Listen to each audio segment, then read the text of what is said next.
When shall we three meet again? In thunder, lightning, or in rain? When the hurly-burly's done, when the battle's lost and won. That will be ere the set of sun. Where the place? Upon the heath, There to meet with Macbeth. fair is foul and foul is fair. Hover through the fog and filthy air. What bloody man is that? He can report to seemeth by his plight of the revolt, the new estate. This is the sergeant who, like a good and hardy soldier, fought against my captivity. Hail, brave friend! Tell the king the knowledge of the broilers thou did leave it. Doubtful it stood, as two spent swimmers that do cling together and choke their art. The merciless MacDonald, worthy to be a rebel, thought that the multiplying villainies of nature do swarm upon him from the western isles of Kerns and Gallowglasses is supplied. And fortune, on his damned quarrel smiling, showed like a rebel's whore, but all's too weak for brave Macbeth. Well, he deserves that name, disdaining fortune with his brandished steel, smoked with bloody execution. Like Valor's minion, carved out his passage, till he faced the slave, which ne'er shook hands nor bade farewell to him, till he unseamed him from the nave to the chaps, and fixed his head upon her battlements. Oh, valiant cousin, worthy gentleman! As whence the sun gins his reflection, shipwrecking storms and direful thunders break. So from that spring when comfort seemed to come, discomfort swells. Mark, King of Scotland, mark. No sooner justice, valour armed, compelled those skipping kerns to trust their heels, than away and lord surveying vantage, with refurbished arms and new supplies of men, began a fresh assault. Dismayed not this our captains, Macbeth and Banquo? If I say sooth, I must report they were as cannons overcharged with double cracks, so they doubly redoubled strokes upon the foe. But I am faint, my gashes cry for help. So well thy words become thee as thy wounds. They smack of honour both. Go, get in surgeons. Who comes here? The worthy Thane of Ross. God save the king. Whence came this foul worthy thing? From Fife, great king, when away in banners flap the sky and fan our people cold. Norway himself with terrible numbers, assisted by that most disloyal traitor, the Thane of Cawdor, began a dismal conflict. Till noble Macbeth, that Bellona's bridegroom, steeped in proof, confronted him with self-comparisons. Point gainst point rebellious, arm gainst arm, curbing his lavish spirit. And to conclude, the victory fell on us. Great happiness! No more that Thane of Cawdor shall deceive our bosom interest. Go, pronounce his present death, and with his former title, greet Macbeth. I'll see it done. What he hath lost, noble Macbeth hath won.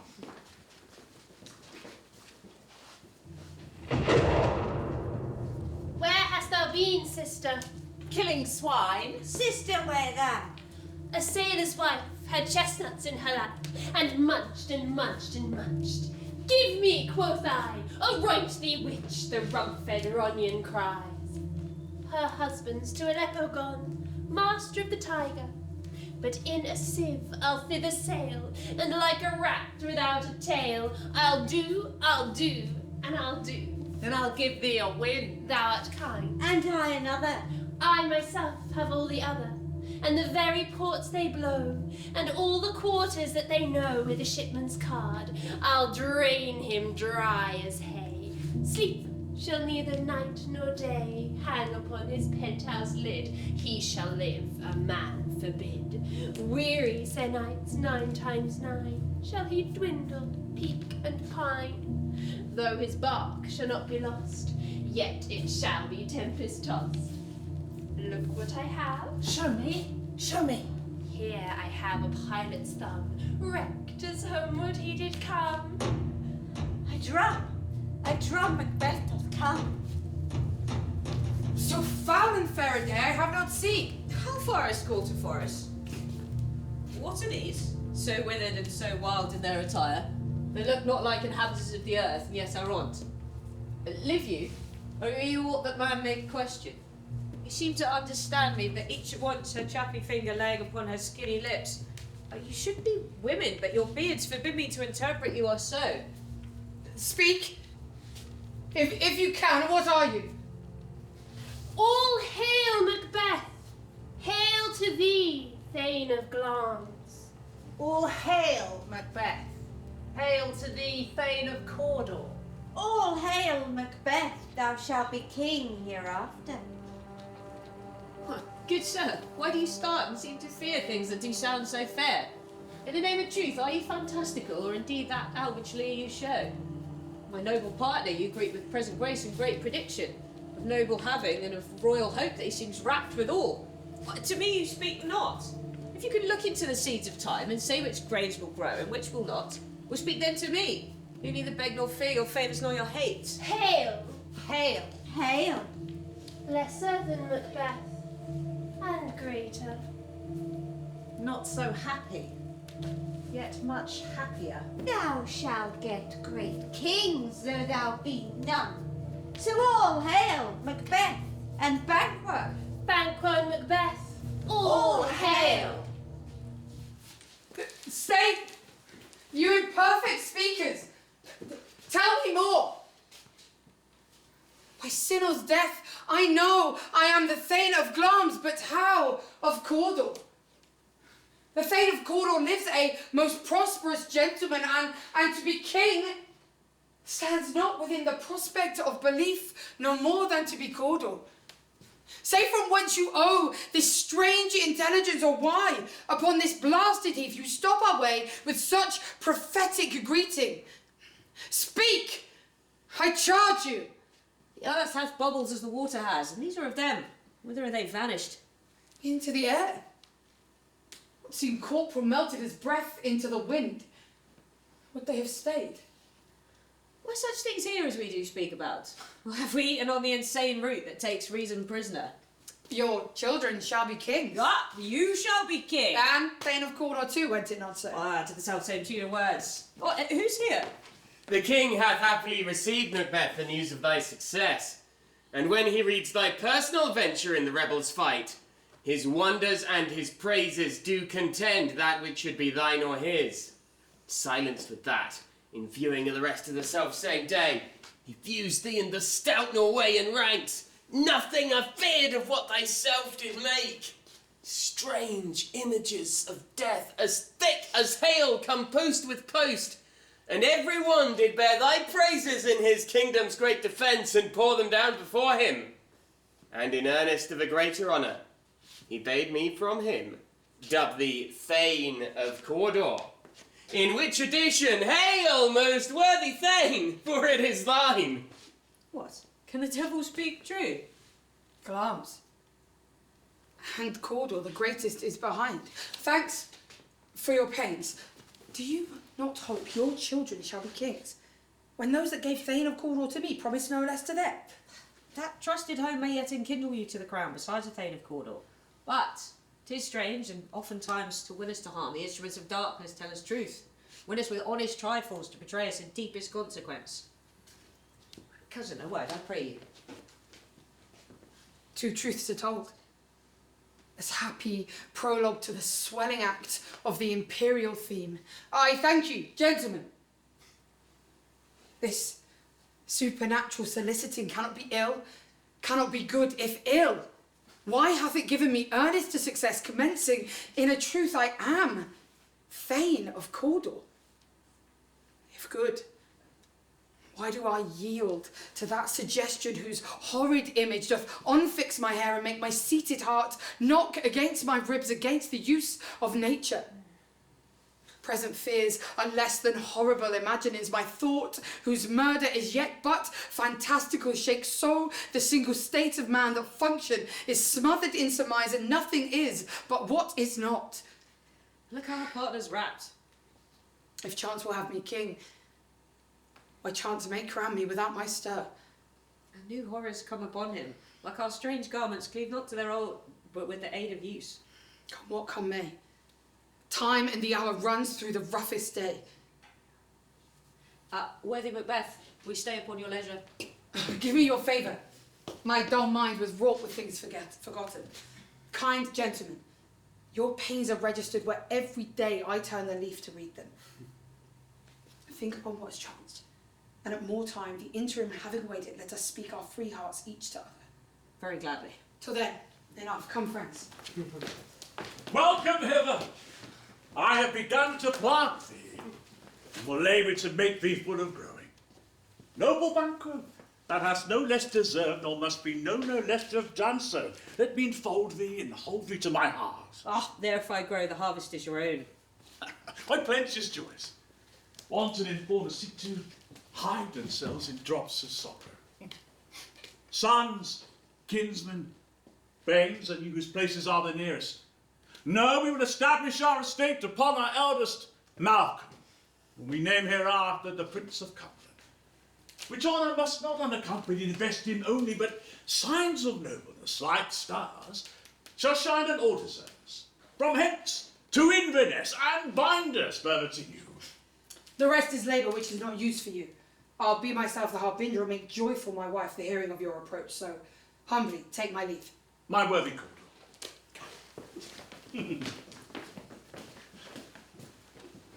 Prince of Cumberland. That is a step upon which I must fall down, or else leap, for in my way it lies. Stars, hide your fires. Let not light see my black and deep desires. The eye wink at the hand, but let that be which the eye fears when it is done to see.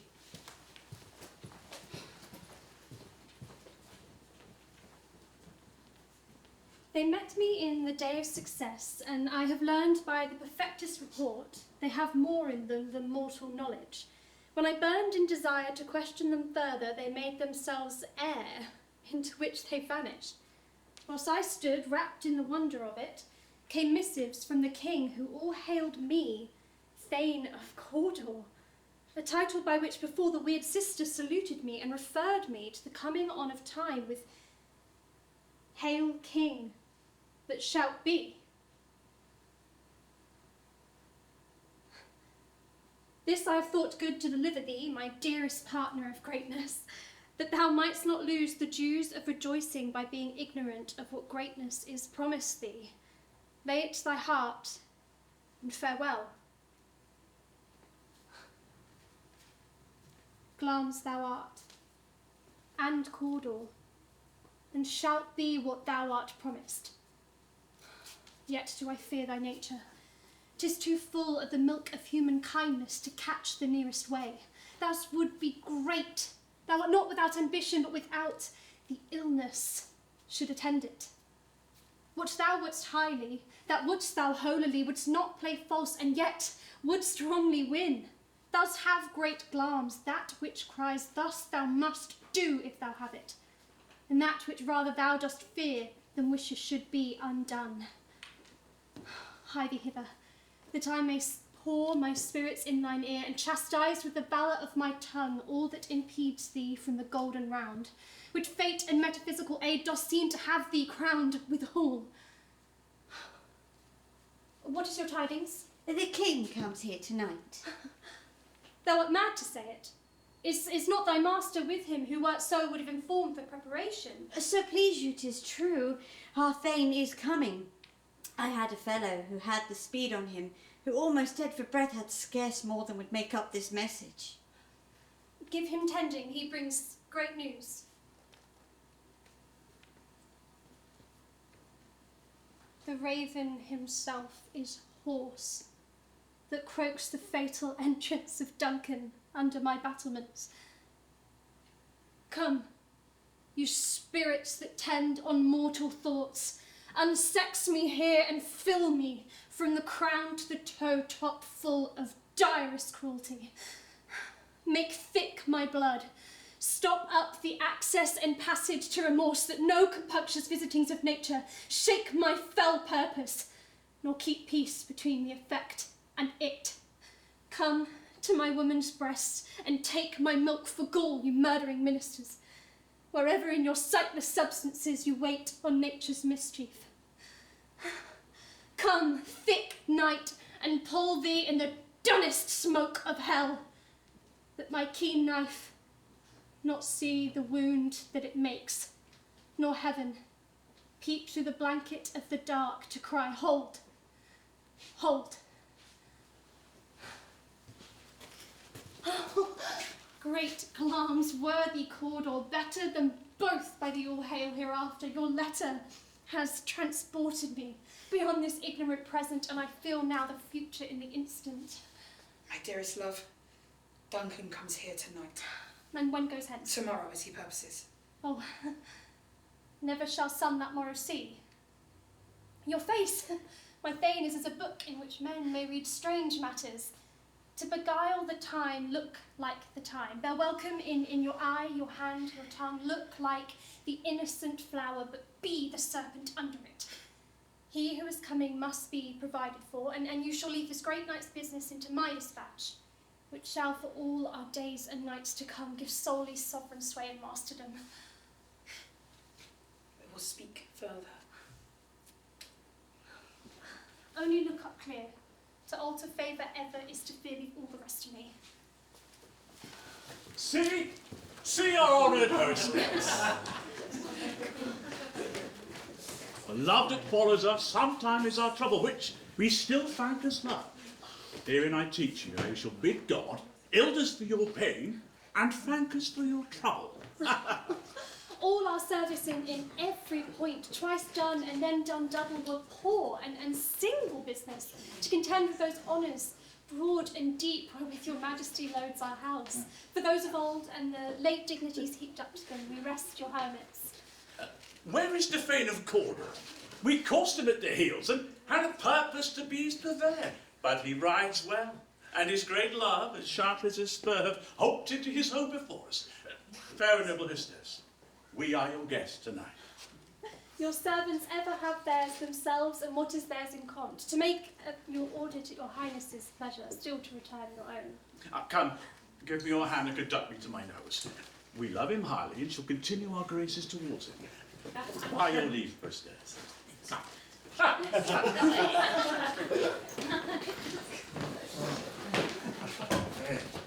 If it were done, or when 'tis done, then 'twere well it were done quickly. He is here in double trust, first as I am his kinsman and his subject strong, both against the deed, and then as his host who should against the murderer shut the door, not bear the knife myself. Besides, he hath borne his faculties so meek, hath been so clear in his great office, that his virtues will plead like angels trumpet-tongued against the deep damnation of his taking off. And pity, like a naked newborn babe striding the blast, or heaven's cherubim horsed upon the sightless couriers of the air, will blow this horrid deed in every eye that tears shall drown the wind. I have no spur to prick the side of my intent, but only vaulting ambition which o'erleaps itself, or else falls on the other. Hath he asked for me? Know you not he has? We will proceed no further in this business. He has honoured me of late, and I have bought gold and opinion from all sorts of people, which would be worn now in its newest gloss, not cast aside so soon. Was the hope drunk, wherein you dressed yourself? Hath it slept since, and wakes it now to look so pale and green at what it did so freely? From this time such I account thy love. Art thou afeard to be the same in thine own act and valour as thou art in desire? Wouldst thou have that which thou esteemest the ornament of life, and live as a coward in thine own esteem, letting I dare not, wait upon I would, like the poor cat of the atlet? Prithee, peace, I dare do all that may become a man who dares do more is none. What beast was then that made you break this enterprise to me? When you durst do it, then you were a man. And to be so much more, than what you were, you would be so much more the man. Nor time nor place then did it here, and yet you would make both. That they have made themselves, and their fitness now does unmake you. I have given suck, and know how tender 'tis to love the babe that milks me. I would, while it was smiling in my face, had plucked its boneless gums from my nipple and dashed the brains out, had I so sworn as you have done to this. And if we should fail? We fail! But screw your courage to the sticking place and will not fail.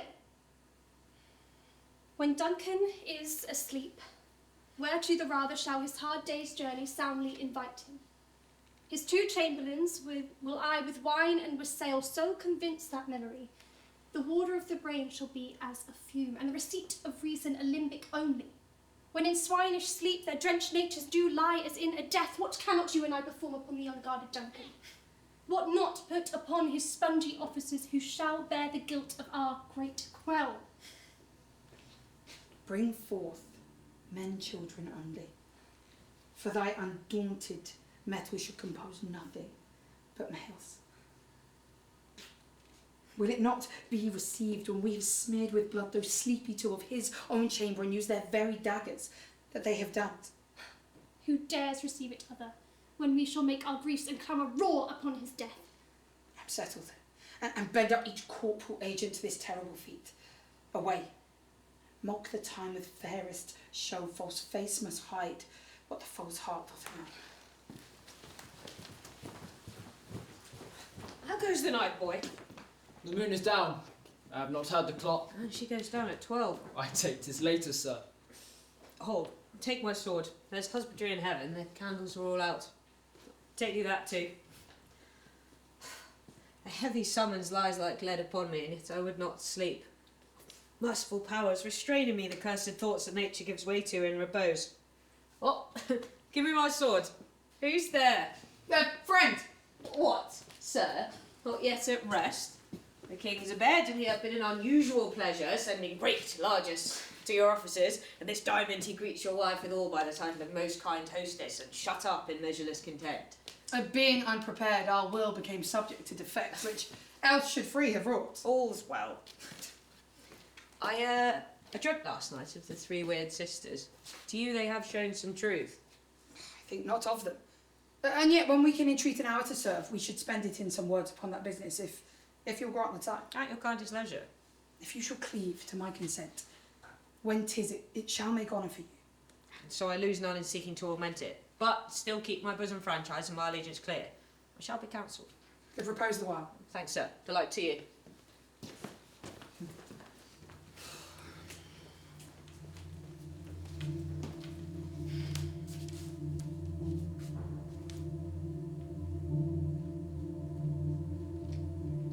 Is this a dagger which I see before me? The handle towards my hand. Come, let me clutch thee. I have thee not, and yet I see thee still.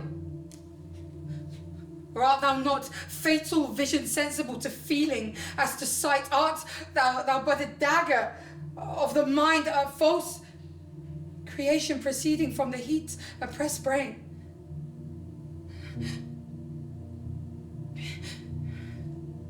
I see thee yet, in form as palpable as this, which now I draw.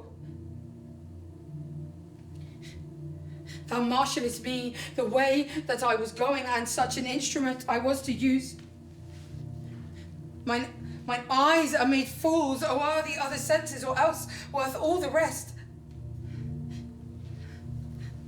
I see thee yet, and on thy blade and dudgeon gouts of blood that was not so before. There is no such thing.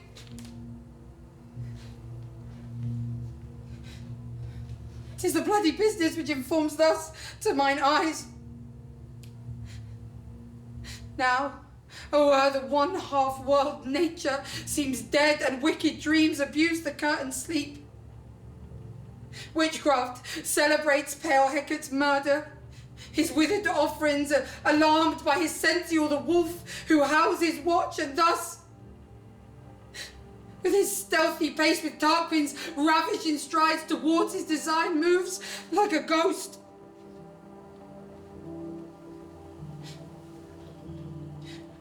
Thou sure and firm-set earth,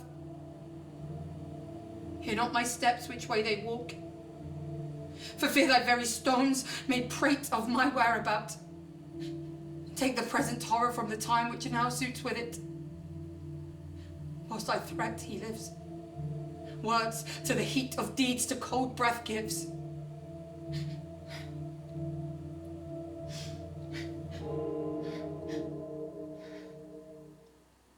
I go, and it is done.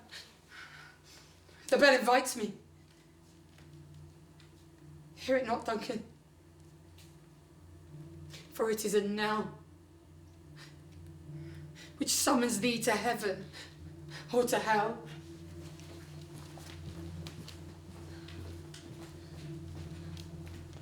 That which hath made them drunk hath made me bold. What hath quenched them hath given me fire.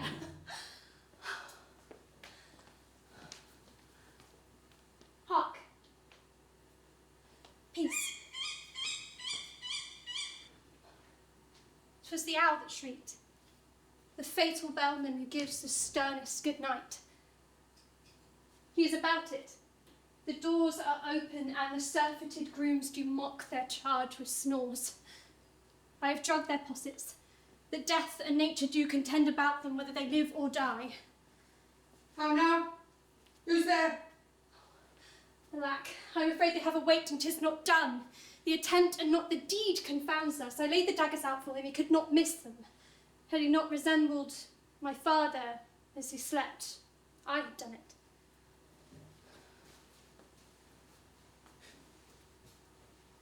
My husband.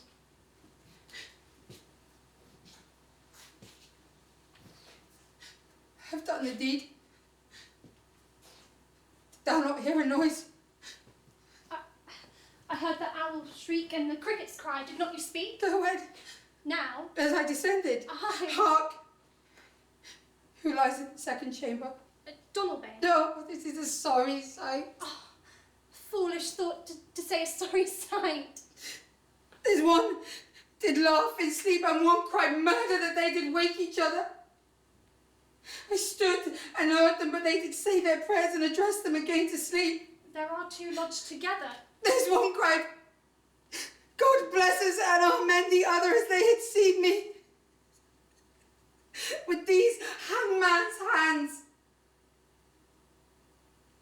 Listening their fear, I could not say amen when they did say God bless us. Consider it not so deep. But wherefore could I not pronounce amen? I have most need of blessing, and amen stuck in my throat. These things must not be thought after these ways, so it will make us mad. Methought I heard a voice cry, sleep no more. Macbeth does murder, sleep innocent. Sleep. Sleep that knits up the ravelled sleeve of care death of each day's life. So labour's bark balm of hurt minds. Great nature's second cause chief, nourisher in life's feast. What do you mean? And still, it cried sleep no more to all the house. Glamis has murdered sleep. Therefore Cawdor shall sleep no more. Macbeth shall sleep no more. Who was it that thus cried? Why, worthy Thane, you do unbend your noble strength to think so brain-sickly of things. Go, get some water. Wash this filthy witness from your hand. Why did you bring the daggers from the place? They must lie there. Go carry them and smear the sleepy grooms with blood. I'll go no more. I'm afraid to think what I have done. Look on again, I dare not. Infirm of purpose.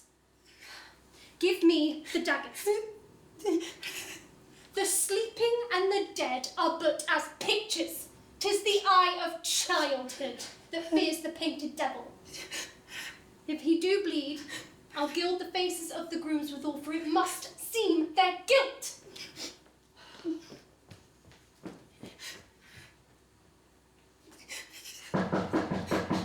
Whence is that knocking?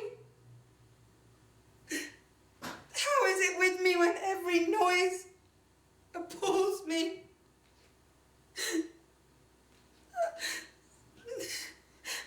What hands are these? They pluck out mine eyes. Would all great Neptune's ocean wash this blood clean from my...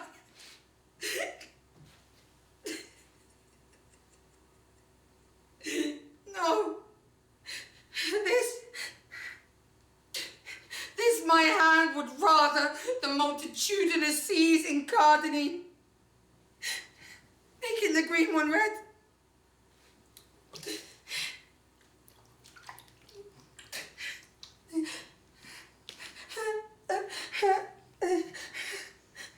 My hands are of your colour, but I shame to wear a heart so white. I hear a knocking at the south entry. Retire we to our chamber. A little water clears us of this deed. How easy is it then? Your constancy hath left you unattended. Hark, more knocking.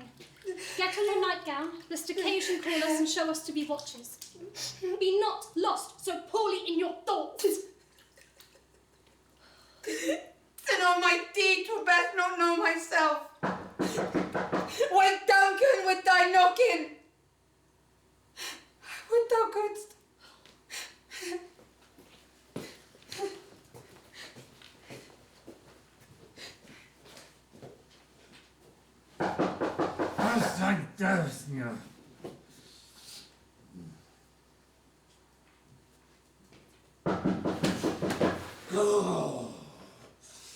Oh, here's a knocking indeed. Oh, if a man were porter for Hellgate, he should have old turning the key. Knock, knock, knock. Who's there? Hey. Oh, in the name of Beelzebub! Anon, anon, I pray you, remember the porter. Was it so late, friend, ere you went to bed, that you do lie so late? We were up cruising till the second cock. And drink, sir, is a provoker of three things. What three things does drink especially provoke? Marry, sir. Nose painting, sleep, and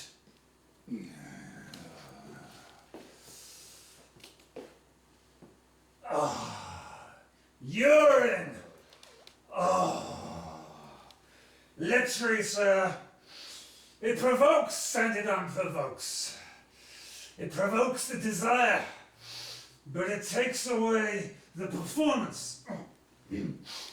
Therefore, much drink may be said to be an equivocator with lechery. Huh?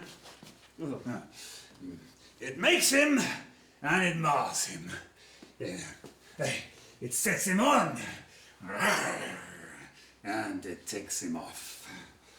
It persuades him and it disheartens him. Oh, it makes him stand too and not stand too.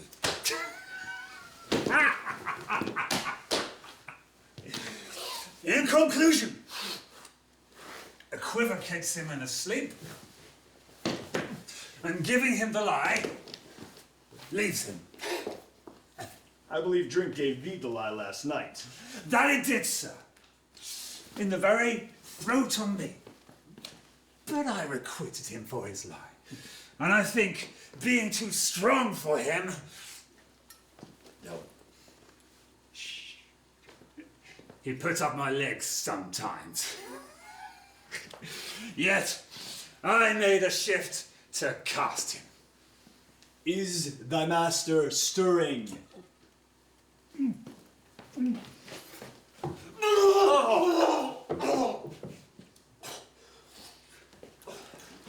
Ah, our knocking has awaked him. Here he comes. Good morrow. Is the king stirring, worthy thing? Not yet. He did command me to call timely on him. I've almost slipped the hour. I'll bring you to him. Oh, I know this is a joyful trouble to you, but yet 'tis one. The labour we delight in physics pain. Ah. Come. This is the door. Ah, I will make so bold to call, for 'tis my limited service.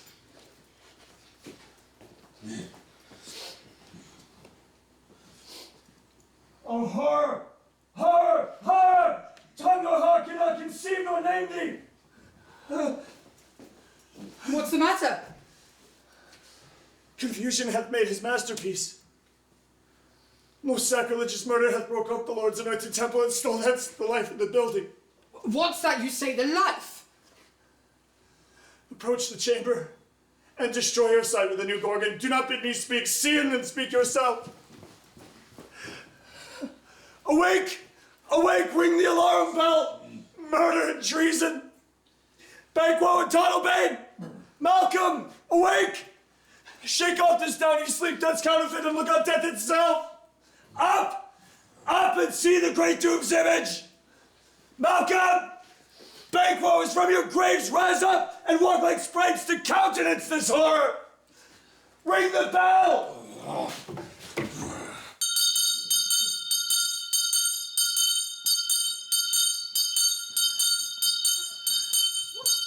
Business that such a hideous trumpet calls to parley the sleepers of the house. Speak, speak. Gentle lady, 'tis not for you to hear what I can speak. The repetition in a woman's ear would murder as it fell. Banquo! Banquo! Our royal master's murdered. What, alas, in our house? Too cruel anywhere. Dear Duff, I prithee contradict thyself and say it is not so. Had I but died an hour before this chance, I had lived a blessed time. For from this instant there is nothing serious in mortality. All is but toys. Renown and grace is dead. The wine of life, drawn the mere lees, is left this vault to brag of. What is amiss? You are. I do not know it. The spring, the head, the fountain of your blood is stopped. The very source of it is stopped. Your royal father's murdered. By whom? Those of his chamber, as it seemed, had done it. Their hands and faces were embadged with blood. So were their daggers, which unwiped we found upon their pillows. When they stared and were distracted, no man's life was to be trusted with them. Oh, yet I do repent me of my fury that I did kill them. Wherefore did you so? What man can be wise, amazed, temperate, furious, loyal, and neutral in a moment? No man. The expedition of my violent love outran the pause of reason. Here lay Duncan, his silver skin laced with his golden blood, and his gashed stabs look like a breach in nature for ruin's wasteful entrance. And there, the murderers steeped in the colours of their trade, their daggers unmannily breached with gore. Who could refrain, who had heart to love, and in that heart courage to make love known? Hold me hands! Look to the lady! Why do we hold our tongues that most may claim this argument for ours? What should be spoken here? Where our fate hidden in auger hole may rush and seize us? Let's away, our tears are not yet brewed. Nor our strong sorrow upon the foot of motion. Look to the lady. And when we have our naked frailties hid that suffer in exposure, let us meet and question this most bloody piece of work to know it further. Fear and scruples shake us, but in the great hand of God I stand, and thus against the undivulged pretences I fight with treasonous malice. And so do I. Let us briefly put on manly readiness. Meet in the hall together.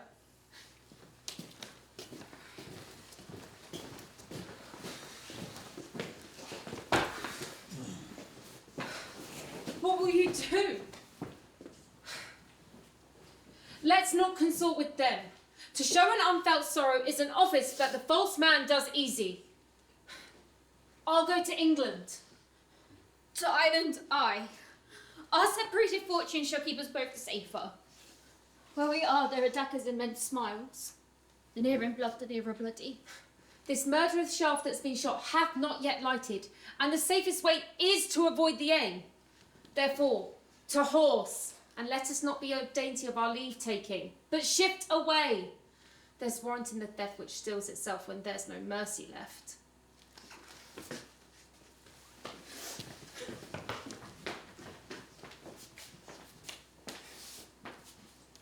£70, can I remember well, during a volume of which time I have seen hours dreadful and things strange. But this sore night had a trifle former knowings. Good father, thou seest the heavens, as troubled by man's act, threaten his bloody stage. By the clock 'tis day, yet dark night strangles the travelling lamp. Is't night's predominance or day's shame that darkness does the face of earth entomb when living light should kiss it? 'Tis unnatural, even like the deed that's done. On Tuesday last, a falcon, towering in her pride of place, was by a mousing owl hawked at and killed. And Duncan's horses, a thing most strange and certain, beauteous and swift, the minions of their race, turned wild in nature, broke their stalls, flung out, contending gainst obedience, as though they did make war with mankind. 'Tis said they did eat each other. That is true, to the amazement of mine eyes that did look upon it. Ah, here comes the good Macduff. How goes the world, sir, now? Why, see you not? Is known who did this more than bloody deed? Those that Macbeth hath slain. Alas the day. What good could they portend? They were stubborn. Malcolm and Donalbain, the king's two sons, are stolen away and fled, which puts upon them suspicion of the deed. Against nature still. Thriftless ambition that wilt raven up his own life's means. 'Tis most like, then, the sovereignty will fall upon Macbeth. He is already named and gone to Scone to be invested. Where is Duncan's body? Carried to Colmkill, the sacred storehouse of his predecessors and guardian of their bones. Will you to Scone? No, cousin. I'll to Fife. Well, I will thither. Well, may you see things well done there. Adieu. Lest our old robes sit easier than our new. Farewell, father. God's venison go with you, and with them that would make friends of foes and good of bad.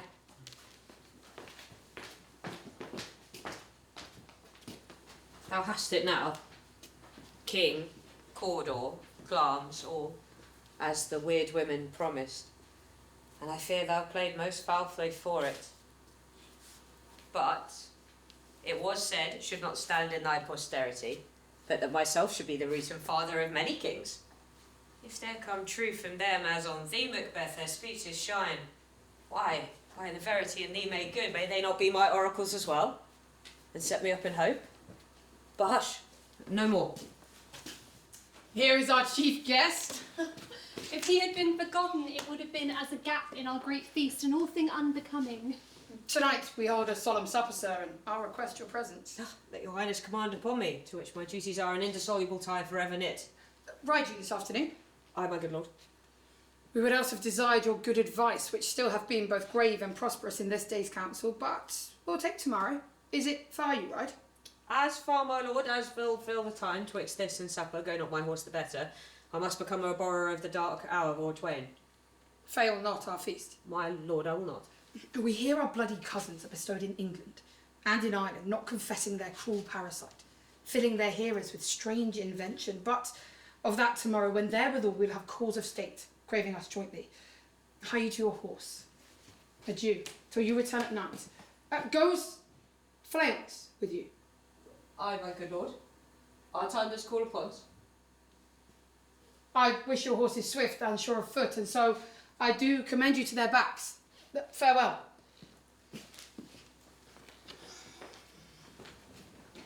To be thus is nothing, but to be safely thus. Our fears in Banquo stick deep, and in his royalty of nature reigns that which should be feared. 'Tis much he dares, and to the dauntless temper of his mind he doth have wisdom that guides his valour to act in safety. There is none but he whose being I do fear, and under him my genius is rebuked, as it is said Mark Antony's was by Caesar. He chid the weird sisters when first they put the name of king upon me, and bade them speak to him. And prophet-like they hailed him father to a line of kings. Upon my head they placed a fruitless crown, put a barren sceptre in my grip, thence to be wrenched by an unlineal hand, no son of mine succeeding. If it be so, for Banquo's issue have I filed my mind. For them, the gracious Duncan, have I murdered, put rancours in the vessel of my peace only for them. And mine eternal jewel given to the common enemy of man to make them kings, the seeds of Banquo kings.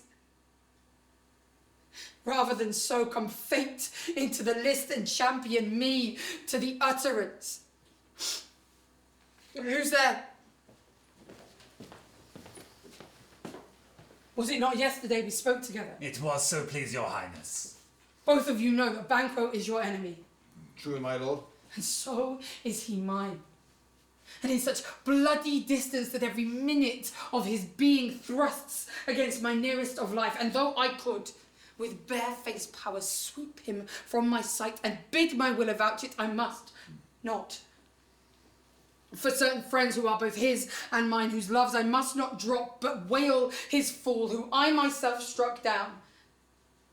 And thence it is that I to your assistance do make love, masking the business from the common eye for sundry weighty reasons. Will, my lord, do as you command. Your spirit shine through you.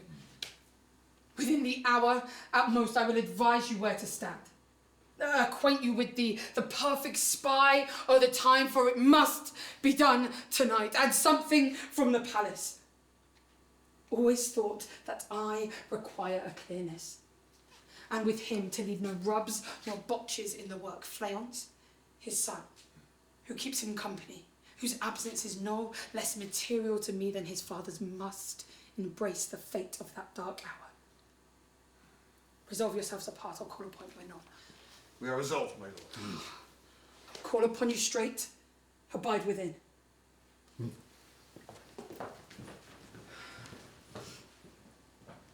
It is concluded. Banquo, thy soul's flight, if it find heaven, must find it out tonight. Now, my lord, why do you keep alone? Of sorriest fancies your companions making, using those thoughts that should have died with them, they think on. All things without remedy should be without regard. What's done is done. We have scorched the snake, not killed it. She'll close and be herself whilst poor Malice remains in danger of her former tooth. But let the frame of things destroy both, the world suffer. We'll eat our meal in fear and sleep in the affliction of these terrible dreams that shake us nightly. Better be with the dead, whom we to gain our peace have sent to peace than on the torture of the mind to lie in restless ecstasy. Duncan is in his grave. After life's fitful fever, he sleeps well. Treason has done his worst, nor poison, nor steel, malice domestic, foreign levy, nothing can touch him further. Come on, gentle, my lord, sleek o'er your rugged looks. Be bright and jovial amongst your guests tonight. So will I, love. So I pray be you. Let your remembrance apply to Banquo. Present him eminence both with eye and tongue, unsafe the while that we must lave these honours in these flattering streams, make our faces vizards to our hearts, disguising what they are. You must leave this. Full of scorpions is my mind, dear wife.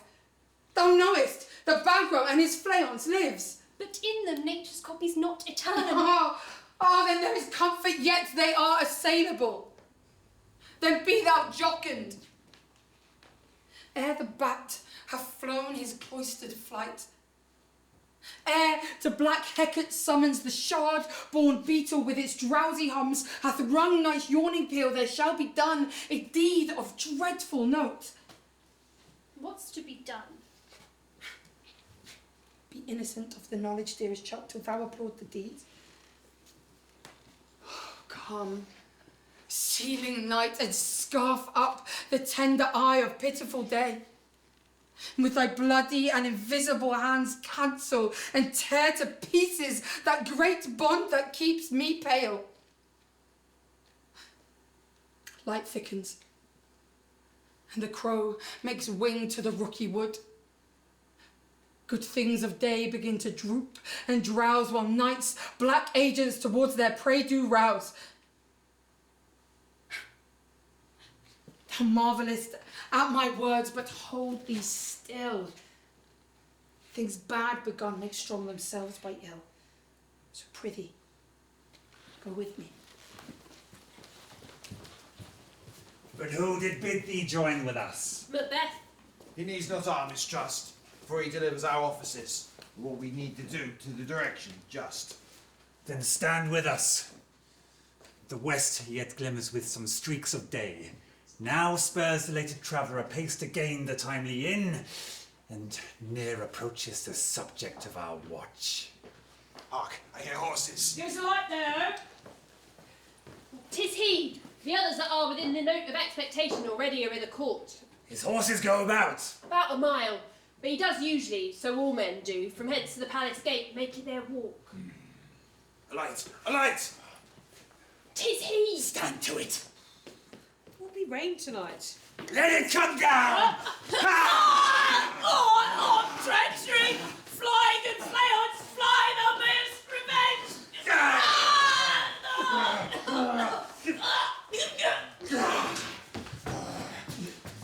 Who did strike out the light? What's not the way? There is but one down. The sun is fled. We've lost the best half of our affair. Well, then let's away and see how much is done.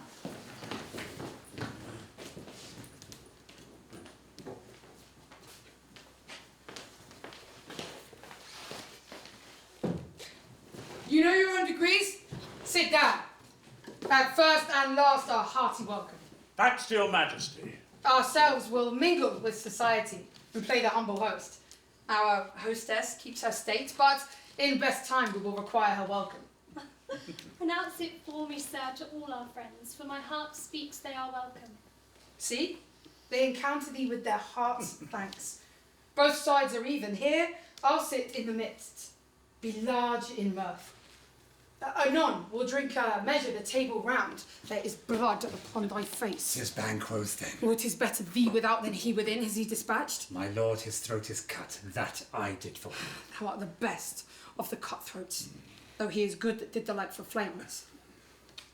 Most royal sir, Fleance is scaped. Then comes my fit again. I had else been perfect, whole as the marble, founded as the stone, as broad and general as the casing air. But now I am cabin, cribbed, confined, bound into saucy doubts and fears. But Banquo is safe. Aye, my good lord. Safe in a ditch he bides, with 20 drenched gashes on his head. The least a death to nature. Thanks for that. Here, the grown serpent lies. The worm that's fled hath nature which in time will venom breed. No teeth for the present. Get thee gone. Tomorrow we'll hear ourselves again. My royal lord, you do not give the cheer. The feast is sold that is not often vouched, while 'tis a making 'tis given with welcome. And to feed one best at home, thence the sauce to meat is a ceremony, meeting would bear without it.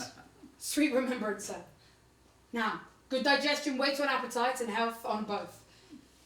Here had we now our nature, our country's honour roofed, were the graced person of our Banquo present, who, may I rather challenge for unkindness the pity for mischance. His absence, sir, lays blame upon his promise. Please, your highness, to grace us with your royal company. The table is full. Here is a place reserved, sir. Where? Here, my good lord. What is that moves your highness? Which of you have done this? What, my good lord? Thou canst not say I did it. Never shake thy gory locks at me. Gentlemen, rise. His highness is not well. Sit, well, friends. My lord is often thus and hath been from his youth. Pray you keep seat. The fit is momentary. Upon a thought he will again be well. But you note him, you shall offend him and extend his passion. Sit and regard him not. Are you a man? I am a bold one that dare look upon that which might appall the devil. Oh, proper stuff. This is the very painting of your fear. This is the air-drawn dagger which you said led you to Duncan. All these flaws and starts, impostors to true fear, would well become a woman's story at a winter's fire, authorised by her grandam. Shame itself! Why do you make such faces when all is done? You look but on a stool. Prithee, see there! Behold, look, lo, how says you? Why, what care I? If thou can nod, speak too. If charnel houses and our graves must send those we bury back, our monuments will be the moors of kites. What, quite unmanned in folly? As I stand here, I saw him. Fie for shame!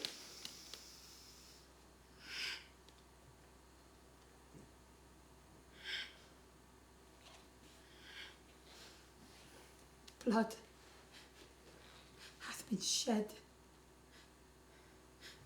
Murders have been performed too terrible for the ear.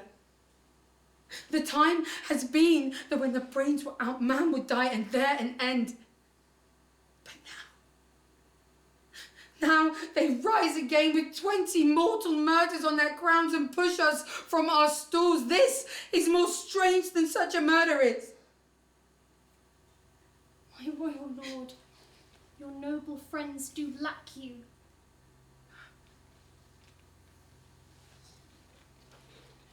I do forget. Do not muse at me, my most worthy friends. I have a strange infirmity which is nothing to those who know me. I'll sit down. Come, love, health to all. Give me some wine, fill full. I drink to the general joy of the table, and to our dear friend Banquo, whom we miss, would he were here. To all in him we thirst, and all to all. Our duties and a pledge. Afford and quit my sight! Let the earth hide thee! Thy bones are marrowless, thy blood is cold. Now thou hast no speculation in those eyes which thou dost stare with. think of this, good peers, but as a custom. 'Tis no other, only it spoils the pleasure of the time. What man dare approach me like the rugged Russian barely armed rhinoceros, the Hurricane tiger, take any shape but this, and my firm nerves will never tremble or be alive again. And dare me to the desert with thy sword, and if trembling I inhabit, then protest me the baby of a girl. Hence, horrible shadow and real mockery head.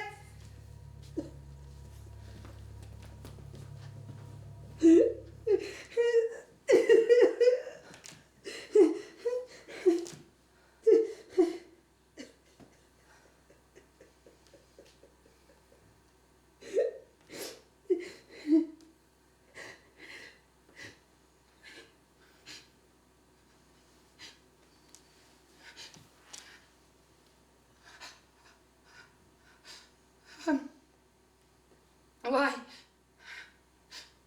So being gone, am I man again? Pray you sit still. You have displaced the mirth, broke the good meeting with most admired disorder. Can such things be? And overcome us like a summer's cloud without our special wonder.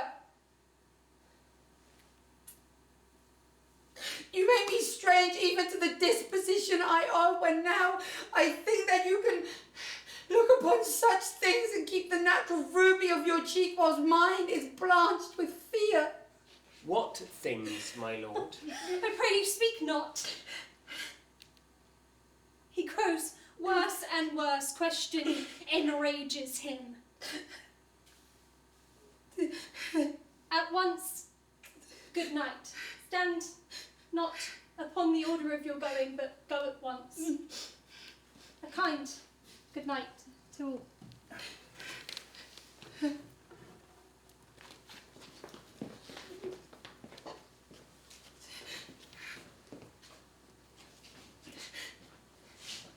You are blood, they say. Blood will have blood. Stones have been known to move and trees to speak. Augurs and understood relations have by magpies and choughs and rooks brought forth the secretest man of blood.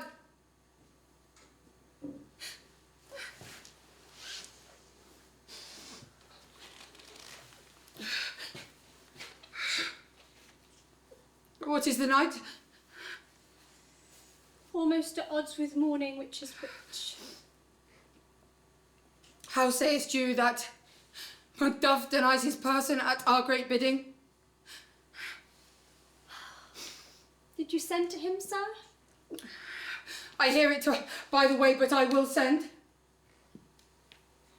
There is not a one, but in his house I keep a servant feed. I will, tomorrow by bedtimes I will toward the weird sisters more shall they speak. For I am bent to know by the worst means the worst. And for my own good all causes shall give way. I am in blood. Stepped in so far that I should wait no more. Returning was tedious as to go Strange things I have in head that will to hand must be acted ere they may be scanned. You lack the season of all nature, sleep. Come, yes, to sleep.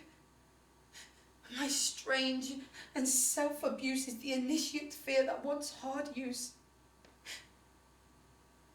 We are yet but young indeed.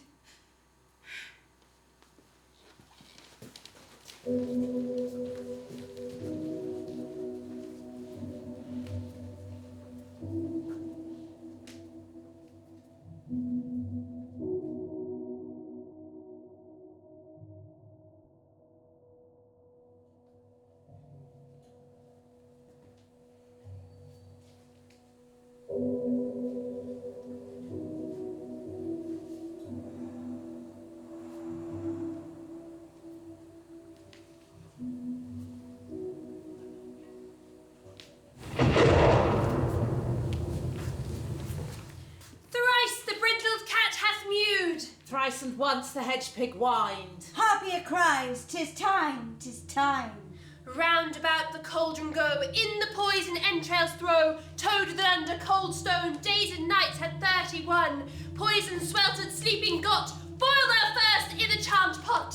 Double, double, toil and trouble, fire burn and cauldron bubble. Fillet of a fenny snake, in the cauldron boil and bake. Eye of newt and toe of frog, wool of bat and tongue of dog, adder's fork and blind worm's sting, lizard's leg and owlet's wing, for a charm of powerful trouble, like a hell broth boil and bubble. Double, double, toil and trouble, fire burn and cauldron bubble. Scale of dragon, tooth of wolf, witch's mummy, moor and gulf, of the rabbit, salt sea shark, root of hemlock, digged in dark, liver of blaspheming Jew, ball of goat and slips of yew, sliver of the moon's eclipse, nose of Turk, Tartar's lips, finger of birth strangled babe, ditch delivered by a drab, make the cruel thickened slab, add thereto a tiger's children, for the ingredients of our cauldron. Double, double, toil and trouble, fire burn and cauldron bubble. Cool it with a baboon's blood,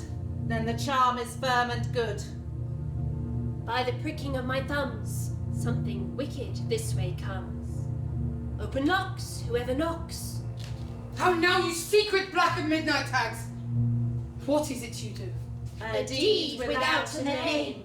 I conjure you by that which you profess, howe'er you come to know it, answer me. Speak, demand. We'll answer.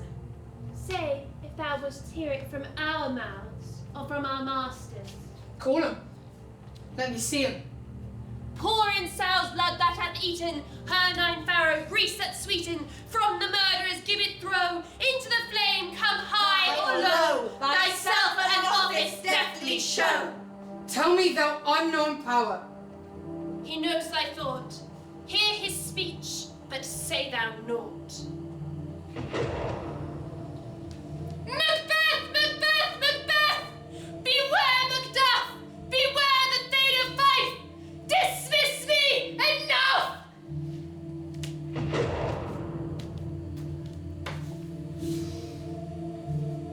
Macbeth! Macbeth! Macbeth! Be bloody, bold and resolute! Laugh to scorn the power of man, for none of woman born shall harm Macbeth! Then live, Macduff. What need I fear of thee? Yet I'll make assurance double sure, and take a bond of fate. Thou shalt not live, that I may tell pale-hearted fear it lies and sleep in spite of thunder. Be lion metal proud and take no care, who chafes, who frets, or where conspirers are. Macbeth shall never vanquished be, until great Burnham would to hide on his name hill shall come against him. Well, that will never be. Who can impress the forest, bid the tree unfix its earthbound roots? Sweet Bodman's good. Rebellious dead rise never, till the wood of Burnham rise, and our high place Macbeth shall live, the lease of nature pay his breath to time and mortal custom. And yet my heart throbs to know one thing. Tell me, if your art can tell so much, will Banquo's issue ever reign in this kingdom? Seek to know no more! I will be satisfied. Deny me this, and an eternal curse fall on you. Why sings this cauldron, and what noise is that? Show! Show! Show! Show his eyes and grieve his heart. Come like shadows, so depart. Thou art too like the spirit of Banquo down. Thy crown sears mine eyeballs and thy hair. Thou other gold-bound brow is too like the first. The third is like the former. Filthy hands, why do you show me this? The fourth, start eyes, what? Will the line stretch out to the crack of doom? Another yet, a seventh. I'll see no more. And yet an eighth appears. There's a glass who shows me many more, and some I see with two-fold balls and treble sceptres carry horrible sight. And yet I know 'tis true. For the blood-bolted Banquo smiles upon me and points at them for his. What is this so? Aye, sir, all this is so. Yet why stands Macbeth thus amazedly? Come, sisters, cheer we up his sprites, and show the best of our delights. I'll charm the air to make a sound, while you perform your antic round, that this great king may kindly say, our duties did his welcome pay.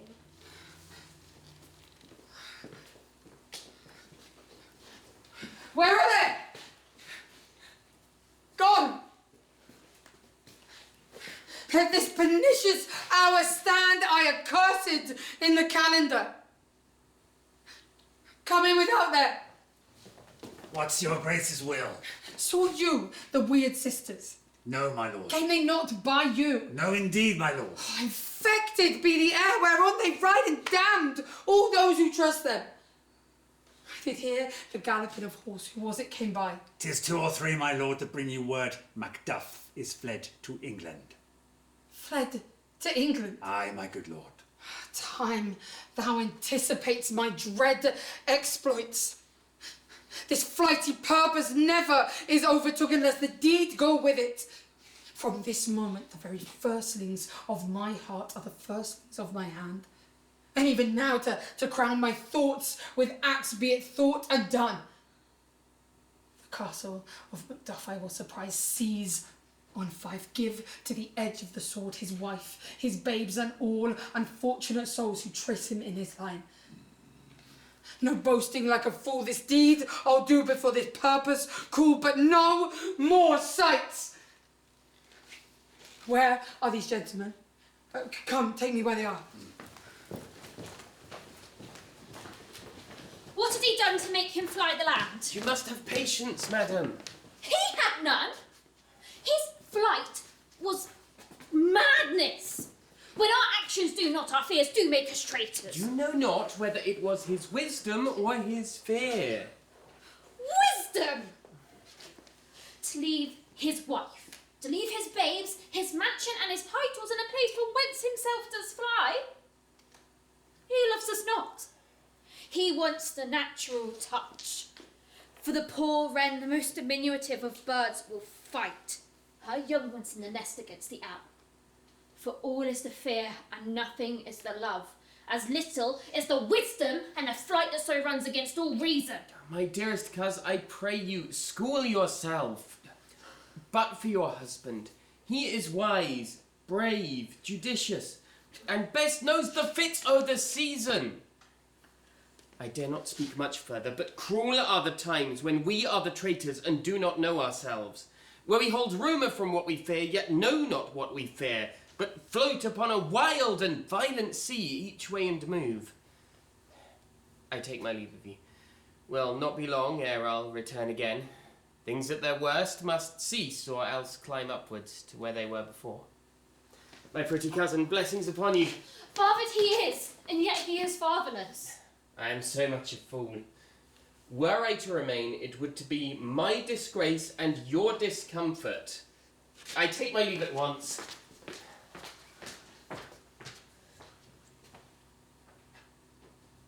Sirrah?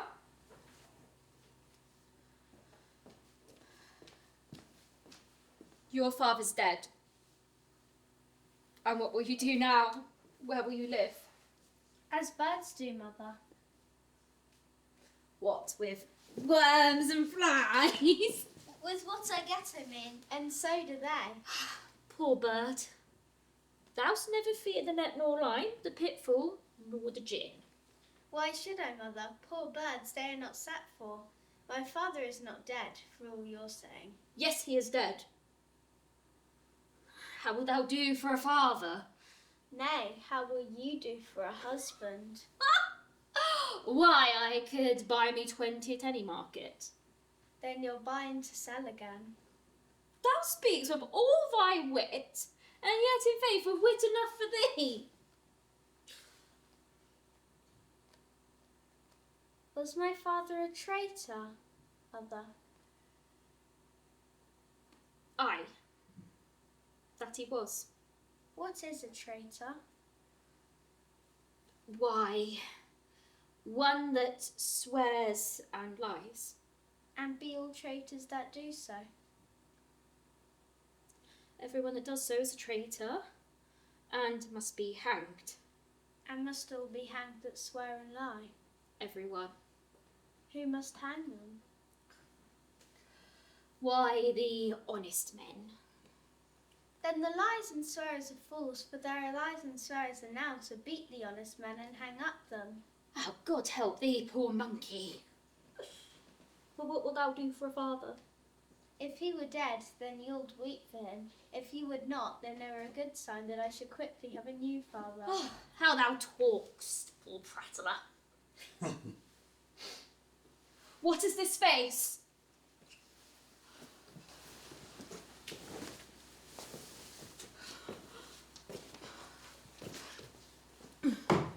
Where is your husband? I hope in no place so unsanctified where such as thou mayst find him.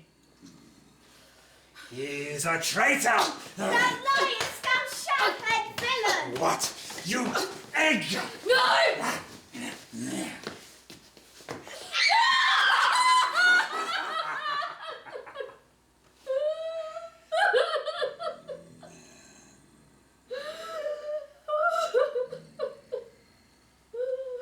Young fry of treachery.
Let us seek out some desolate shade, and there weep our sad bosoms empty.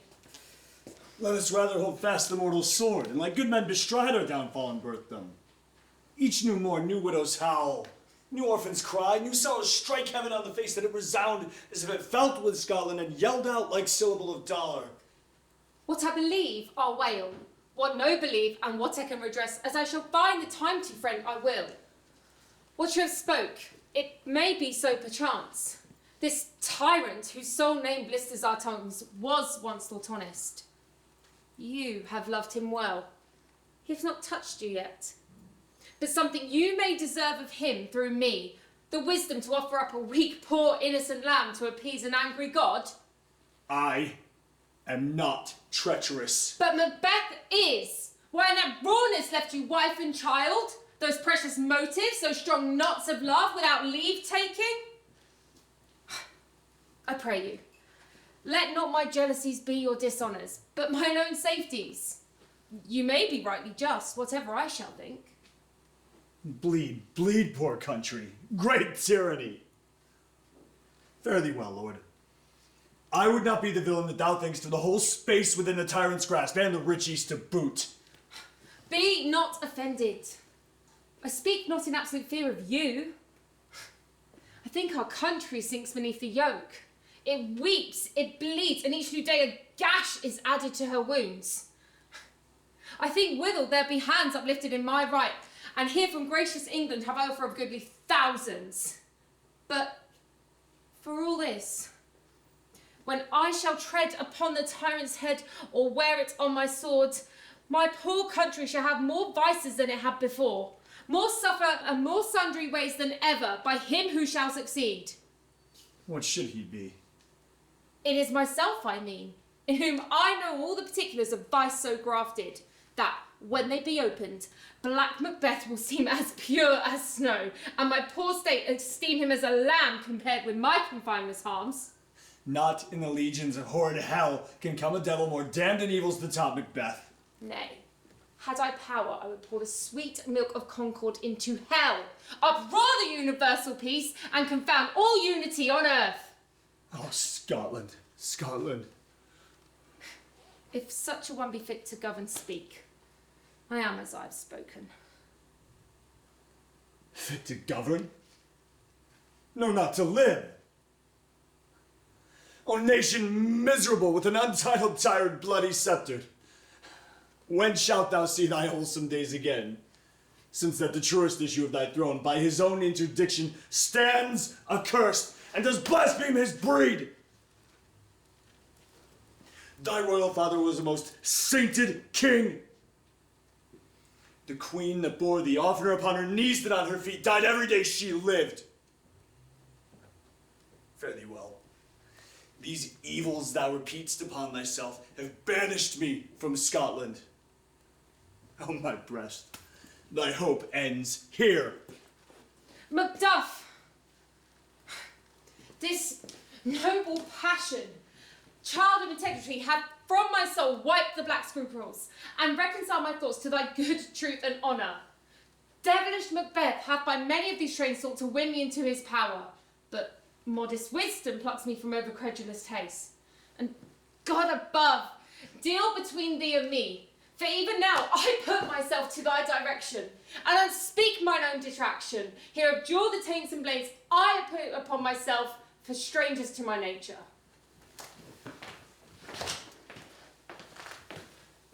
My ever-gentle cousin, welcome hither. Sir, amen. Stay in Scotland where it did? Alas, poor country, almost afraid to know itself. It cannot be called our mother, but our grave, where nothing but he who knows nothing is at once seen to smile, where sighs and groans and shrieks that rend the air are made not marked, and violent sorrow seems a modern ecstasy. There the dead man's knell is scarce asked for who, and young men's lives expire before the flowers in their caps, dying ere they sicken. Oh, relation. Too nice, yet too true. What's the newest grief? That of an hour's age doth hiss the speaker. Each minute teems a new one. How does my wife? And all my children. The tyrant has not battered at their peace.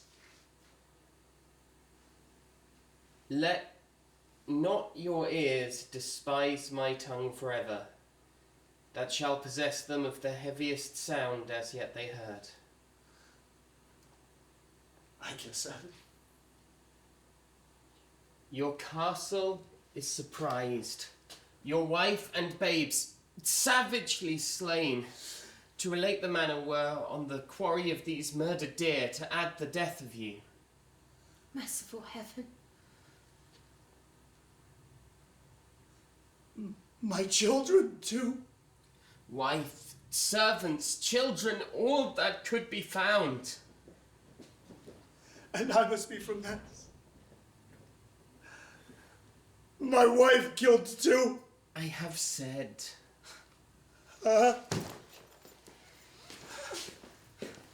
Be comforted. Let us make us medicines of our great revenge to cure this deadly grief. He has no children! And oh, my pretty ones, Did you say all? Oh, how kite all? What? All my pretty chickens, and the dam in one fell swoop. Dispute it like a man. I shall do so! But I must also feel it as a man.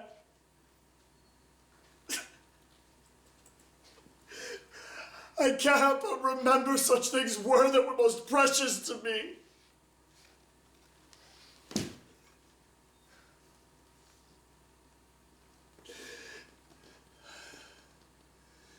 Did heaven look on and would not take their part?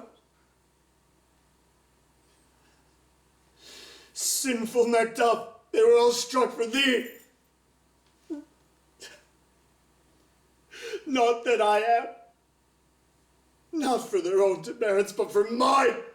Fell slaughter on their souls.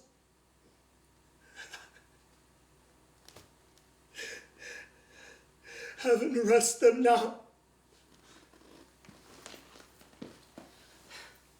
Be this the whetstone of your sword. Let your grief convert to anger.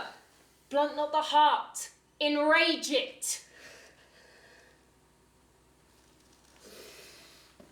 I could play the woman with mine eyes, and the braggart with my tongue. But gentle heavens, cut short all intermission.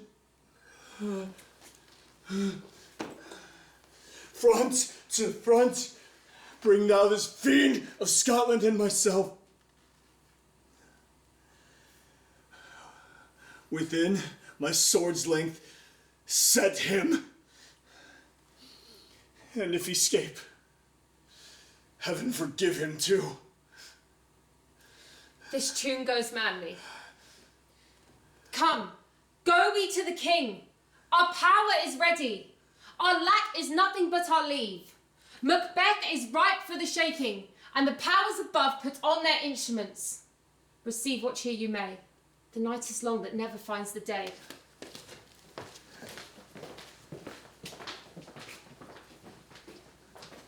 I have a 2 nights' watch with you, but can perceive no evidence in your reports.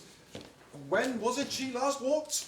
Since His Majesty went into the field, I have seen her rise from her bed, throw her nightgown upon her, unlock her closet, take forth paper, fold it, write upon it, read it, afterwards seal it, and again return to bed, yet all this while in a most fast sleep. 'Tis a great perturbance in nature to at once read Macbeth asleep and do the act of watching. In this slumbering agitation, besides her walking and other of his activities, what at any time have you heard her say? That, sir, which I will not report after her. To me you may, and to most meet you should. Neither to you nor anyone, having no witness to confirm my speech. Know you, here she comes. This is her very guise, and upon my life fast asleep. Observe her, stand close. See there, her eyes are open. Aye, but their sense is shut.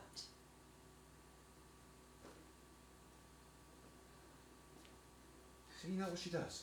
She rubs her hands. It is an accustomed action with her to seem thus washing her hands. I have known her continue in this a quarter of an hour. Yet, here's a spot. Hark, she speaks. I will sit down what comes from her to set my remembrance more strongly. Out, damn spot! Out, I say! 1, 2. Why, then it's time to do it.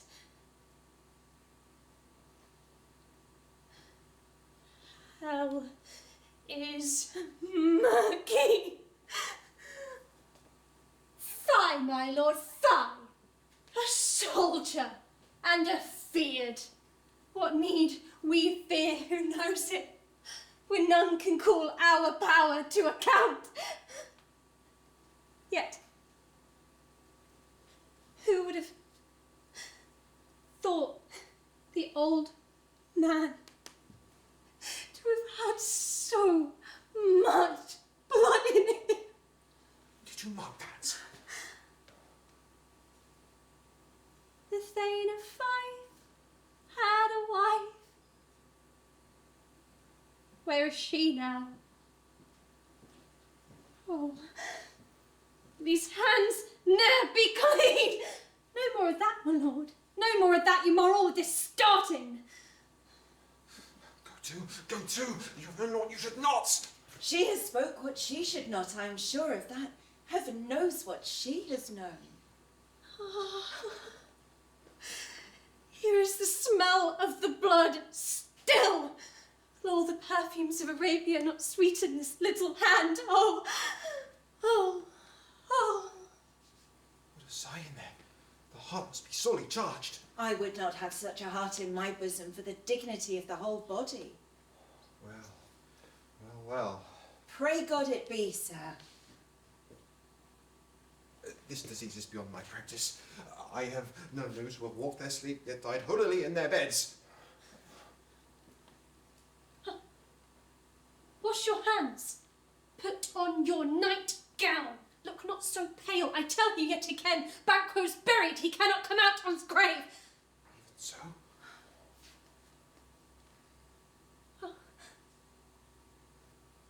To bed. To bed. There's knocking at the gate. Come. Come. Give me your hand. What's done cannot be undone. To bed. To bed. Was she now to bed? Directly. Foul whisperings are abroad. Unnatural deeds breed unnatural troubles. Infected minds to their deaf pillows discharge their secrets. Need she more the divine than the physician? God help us all. Look after her. Keep her from all annoyance, yet keep watch upon her. So, good night. She has mated my mind and amazed my sight.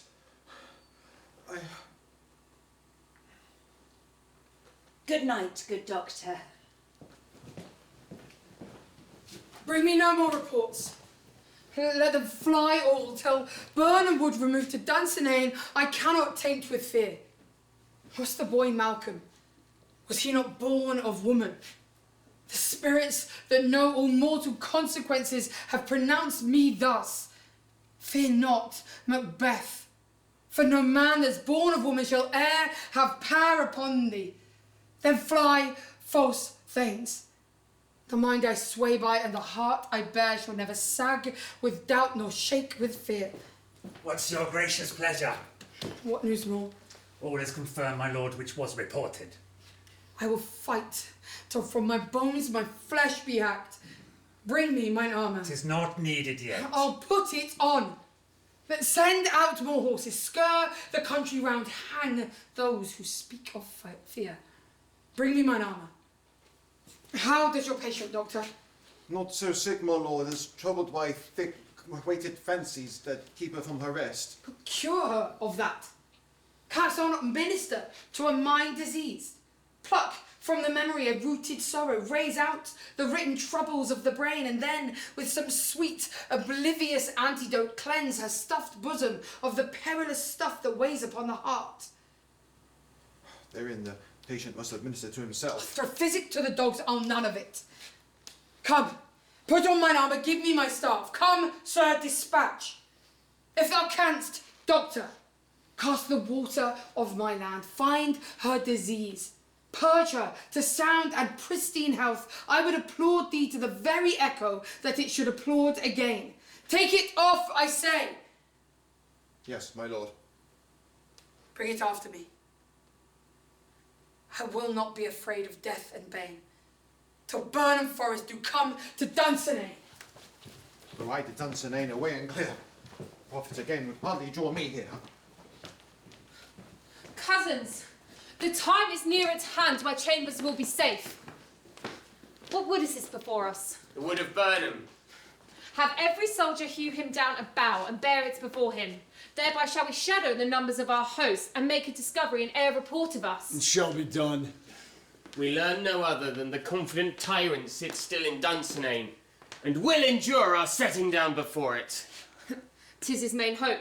For where there is advantage to be given, both more and less have given him the revolt, and none serve with him but constrained things whose hearts are absent too. Let our just censures attend the true event, and put we on industrious soldiership.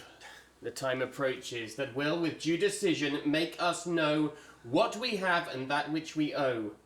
Thoughts speculative our hopes relate, but certain issues strokes must arbitrate, towards which we advance the war. Hang out the banners on the outward wall. The cry is still they come. Her castle strength will laugh a siege to scorn. Were they not forced with those that should be ours, we might have met them dareful, beard to beard, and beat them backward home.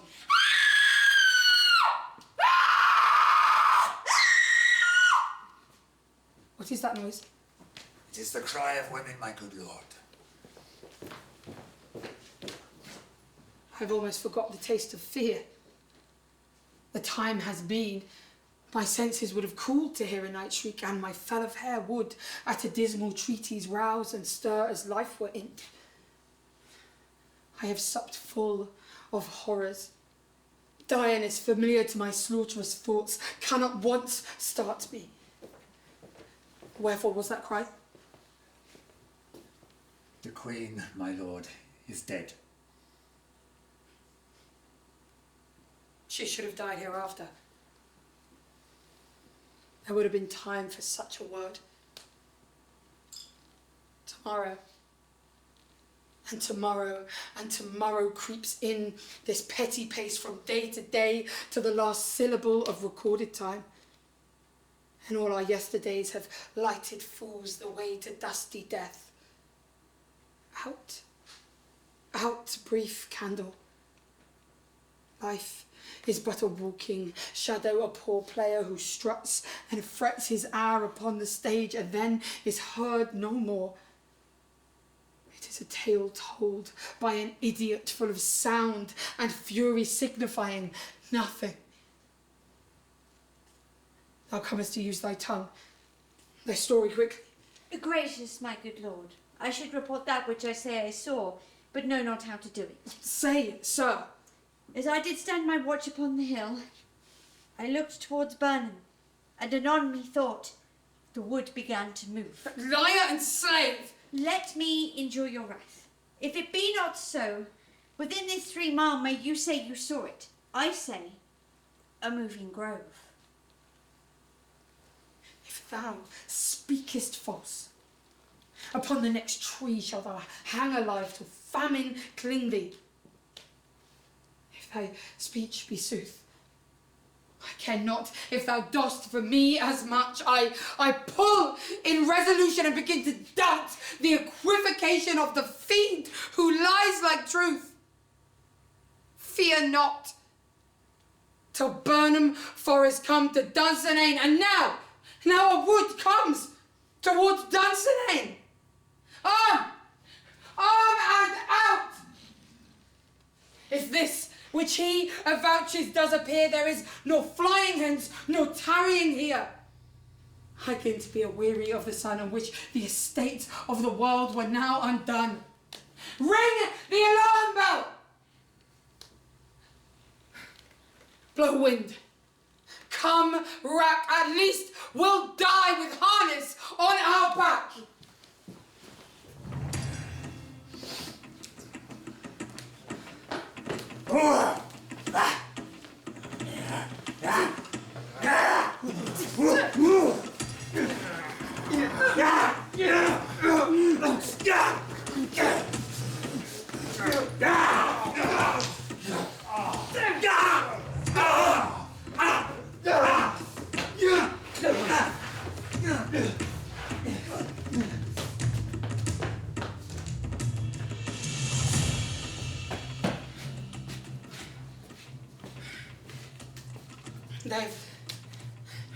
They've tied me to a stake. I cannot fly. But bear-like, I must fight the cause. What's he that was not born of woman? Such a one am I to fear or none.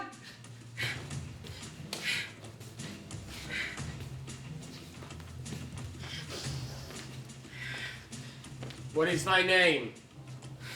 Thou be afraid to hear it. No, though thou callest thyself a name hotter than any is in hell.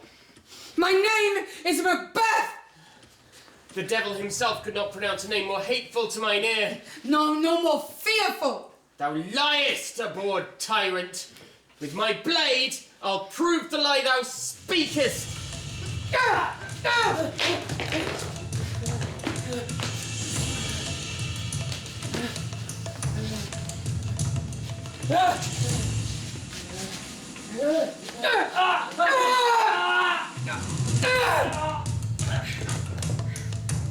Thou was born of woman. Swords I smile at, weapons laugh to scorn, brandished by a man that's of a woman born. Turn, hellhound, turn! Turn it! Show thy face. If thou beest slain and with no stroke of mine, my wife and children's ghosts will haunt me still. I cannot strike at wretched kerns whose arms are hired to bear their staves, either thou, Macbeth, or else my sword with an unbattered edge I sheathe again undeeded. Of all men else have I avoided thee, but get thee back! My soul is too much charged with blood of thine already. I have no words. My voice is in my sword.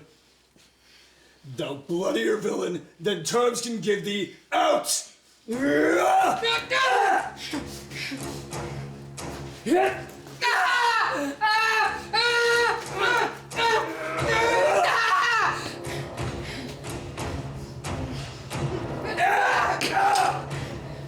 Thou losest labour, as easy mayest thou, the entrenchant erudite, keen sword impresses make me bleed. Let fall thy blade on vulnerable breast. I live a charmed life that must not yield to one of woman born.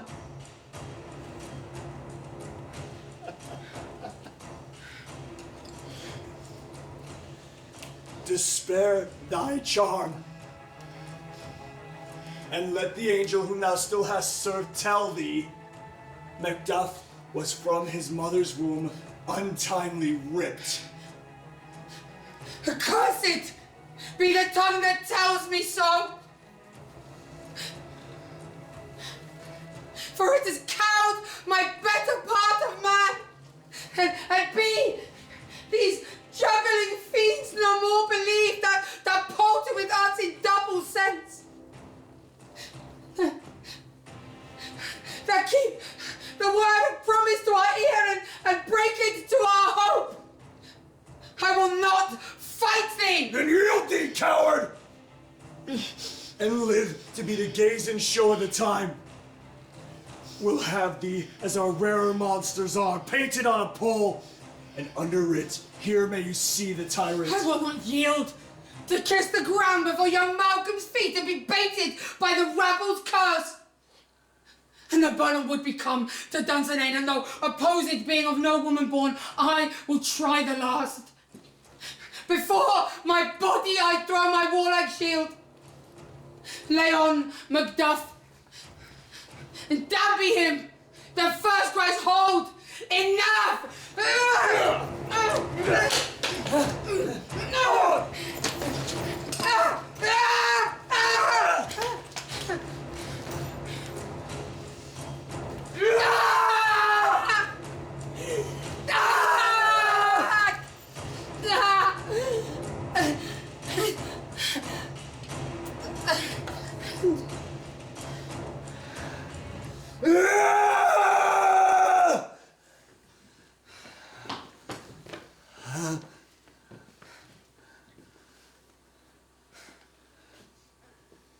Hail, King, for so thou art.